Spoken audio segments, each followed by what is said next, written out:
Hello everyone and welcome back to the channel. Today's video is something simple, me drawing fan art and rambling. Before I start this video, if you don't enjoy seeing any blood or bruising in any way, shape or form, you can click off if needed. This is mild gore art, and I'll be talking about some things that can be classified as unsettling. Some people can be squeamish to this sort of thing, and I can completely understand if you don't want to watch this specific video.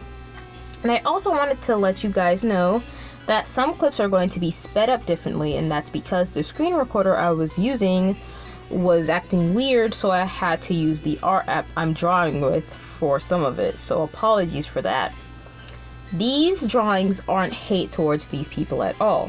This was just for fun, and I just wanted to make some spooky fan art for them. Now, for the first drawing, I decided to draw Max, or Max Mofo, because I randomly searched his YouTube channel and was sucked into a rabbit hole of Pokemon cards, and I've watched him when I was around the age of 10, so there's a nostalgic factor. There was one video that made me want to draw him this way, and that was the video where he was eating cereal and trying to find Pokemon booster packs in the boxes. In the first few seconds, the skit where he cloned himself, belittling the other, trying to remember, and then killing him after. That, and the fact that he's a very chaotic and energetic Aussie in his videos, makes the drawing make sense in a way. In the picture, he's dealing with being possessed by a demonic spirit and is reacting irrationally. He's vigorously shaking, trying to figure out what is happening to him, causing him to panic. I decided to draw possession because it's an easy one to start off with. And since he's possessed and in an irrational state, he was also hyperventilating to the point where he got a nosebleed. I didn't want to overdo the blood, so I just kept it as a nosebleed, and I wanted to draw the hands of the spirit that possessed him, but I kind of gave up on that idea since the hands wouldn't be able to fit on the paper. Possession is the state of having, owning, or controlling something, and since it's the month of horror, why not draw one of the most recognizable aspects of horror? Things like this during this time intrigue me because of how the topic can be told or what happens in that moment. I will admit, I'm scared during this time, but it's also kind of fun to talk about these horrifying things. Examples of possession would be movies like The Exorcist and the Child's Play franchise, because they revolve around the idea or the act of demonic possession, which is terrifyingly creative. Demonic possession specifically involves the belief that a spirit, demon, or entity controls a person's actions. Those who believe themselves so possessed commonly claim that symptoms of demonic possession include missing memories, perceptual distortions, loss of a sense of control, and hypersuggestibility. The thought of being controlled by something you don't even recognize is kind of terrifying to me, and just the thought of possibly dying from possession in a way is also terrifying. I not only drew Max for the reasons above, I also drew him because of the whole Lavender Town theory. Because since Max does a lot of Pokemon content on his Max Mofo Pokemon channel, I also incorporated that idea with the entire lore of the Lavender Town syndrome. Lavender Town is a fictional village in the Pokemon Red and Blue video games. Stylized as a haunted location, Lavender Town is home to the Pokemon Tower, a burial ground for Pokemon. The background music of Lavender Town is re-owned for adding to the town's creepy atmosphere, and in 2010, it gave rise to the Lavender Town Syndrome creepypasta, which suggested that over 100 Japanese kids passed away after listening to the track. The Wikipedia explains it all, so I'll put that in the description, and if you do read it, trigger warning to some of the topics they talk about. The lore behind the Lavender Town Syndrome is a very horrifying thing, and the music is also unsettling. As a 15-year-old now, I'm still pretty scared by the Lavender Town music in a way, depending on how long I listen to it, but the creepypasta is oddly fascinating. It also states on the wiki page that others allegedly suffered nosebleeds, headaches, or became irrationally angry or emotional. and that's where the irrational behavior comes into play. I know I stated that he was being possessed, but it also can be the after effects of the Lavender Town syndrome. Max is suffering the effects of the demon from the inside out and doesn't know what to do or doesn't know what is happening, which is causing him to feel aggression towards whoever he is interacting with.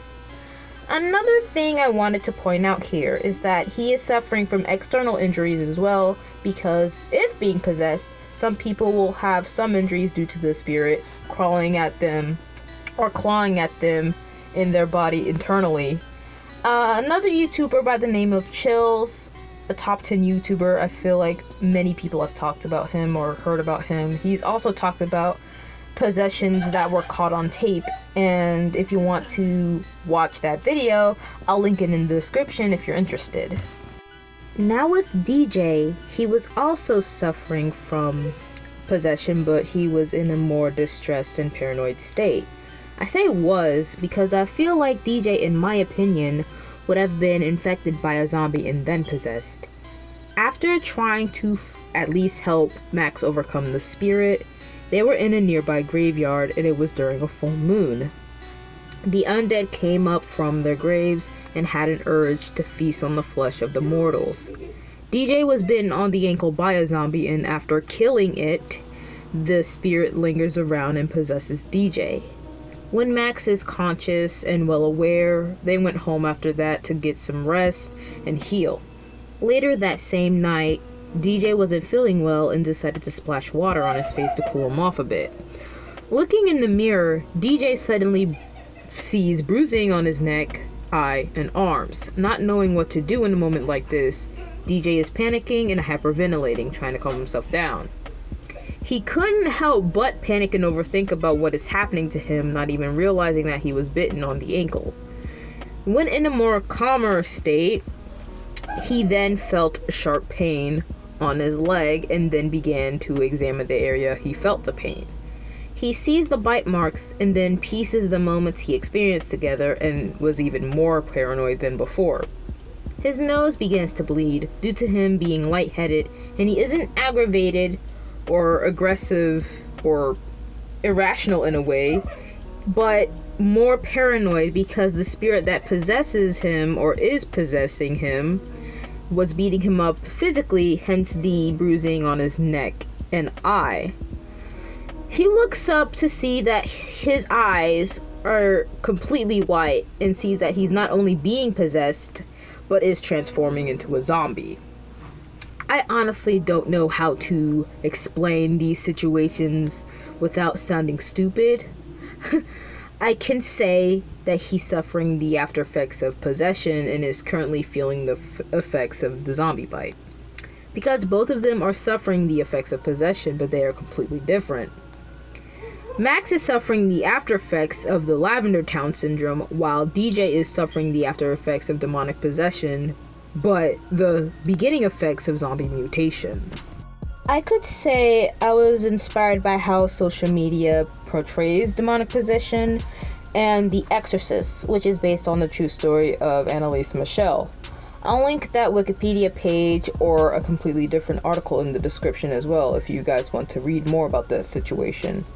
The way social media portrays demonic possession is both cliche and fascinating because even if it is cliche, it can come in many forms. It can come in the form of a picture, an art piece, a short film, or even a movie. I can enjoy some horror movies or some movies with a spooky touch to them while also being influenced and inspired artistically and draw something inspired by that film. Movies like Child's Play, Nightmare on Elm Street, Friday the 13th, Scream, Scary Movie, and even Nightmare Before Christmas. Films like these inspire me because of how much positive feedback the media gives it and the genuine enjoyment I have from watching these films. Not only horror films, storytelling from YouTube can also give me ideas for spooky drawings because of how the story is told. It's all about creativity and imagination. I have no idea what sparked these drawing prompts in my head, but I will admit it was fun to do. One thing I could have done for DJ's part was put veins where his neck is and like where the bruising is, so it can physically look like a zombie mutation. Another reason why I did possession is because I've been having a lot of fun with only drawing the scleras of the eyes, because you can do pretty much anything with that part. And I didn't do completely black scleras because I was having too much fun with the basic white, and since the line art was a dark red, I was debating on doing that idea since it would have interfered with the colors. And I think that's pretty much it with this video. I don't know what else to talk about since I've pretty much said almost everything and anything about the drawing, so it's a farewell on my end. I'll let you all finish the rest of the video. Thank you all so much for listening, and thank you all so much for watching.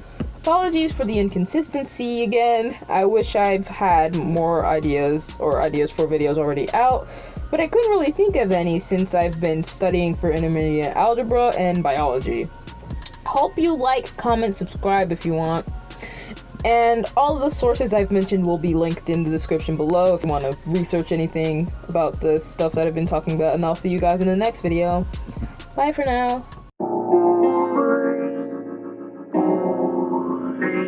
Rookie, yeah.